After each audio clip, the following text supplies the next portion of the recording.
huu mradi ilikuwa ni ya Nawasco, ile Nanyuki Water and Sanitation Company, ile ina supply maji katika hii town yetu ya Nanyuki, na ile eneo tuna supply maji ni kama 300 km squared, na kwa hivyo tukaonelea kwa miaka mingi maji ya Nanyuki wamekuwa mara nyingi wanapata maji siku 3 kwa wiki. Kwingine eneo zingine wanapata hata mara 2 kwa wiki. Shida ingine kubwa ni ya kwamba wale wamejenga manyumba marefu ya kubwa, mara nyingine hawapatagi pressure ya maji na kuaga kidogo sana. Na kwa hivyo kwa board pamoja na ushirikiano na county government tukaonelea ni ya muhimu tuende kwa bank, kwa sababu county na grant hazingepatikana, na kwa hivyo board pamoja na stakeholders na shareholders wa kampuni na ndio county government tukaonelea ni ya muhimu tuende kwa bank na tuombe pesa, na ndio tukaanzisha huu mradi kuongezea maji kwa sababu Nanyuki town na vile inaendelea na kukua ilikuwa tayari na deficit ya 4,000 cubic meter. Hiyo ni kumaanisha kwa kila siku kulikuwa na upungufu wa maji milioni zaidi ya 4 ile inahitajika, na ndio unaona tulikuwa na rationing, pressure hazingeweza kufika nyumba za juu, na kwa hivyo tukaonelea kwamba hebu tuongezee maji, idadi ya maji katika town ya Nanyuki, ndio tuweze kuhakikisha kwamba wakati huu maji watu wanapata maji 24/7, na tena hata miaka ijao kama 20 bado watu watakuwa wanaendelea kupata maji.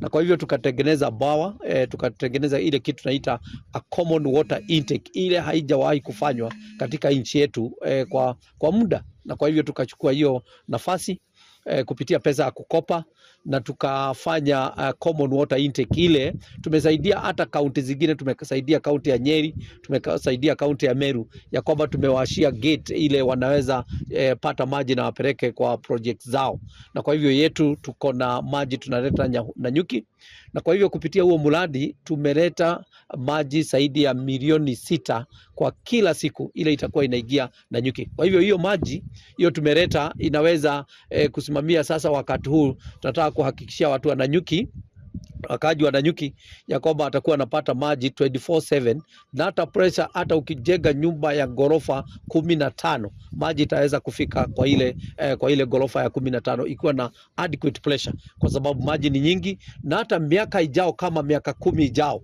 tayari naweza kuambia watu wale wanataka kuwekeza hapa ati maji itakuwa ya kutosha for 24/7 throughout the week, throughout the day, na ikiwa na pressure ya kutosha. We have been inspecting the project that we have been undertaking within our area, where we have been licensed to provide the water services to our customers. We started with the intake, whereby we are doing the intake. Then we did the area that we want to do the reticulation from the water that we are getting from the intake. Those are basically the few projects that we have been doing, or we have been undertaking for the last 1 year. And I'll give the governor a chance so that he can take us through the projects and the impact, because they will be very much impactful to our community. So I'll give him a chance. And we have been going this journey. We have done it together since we started with the governor. And today, most of the projects, I think they are complete. So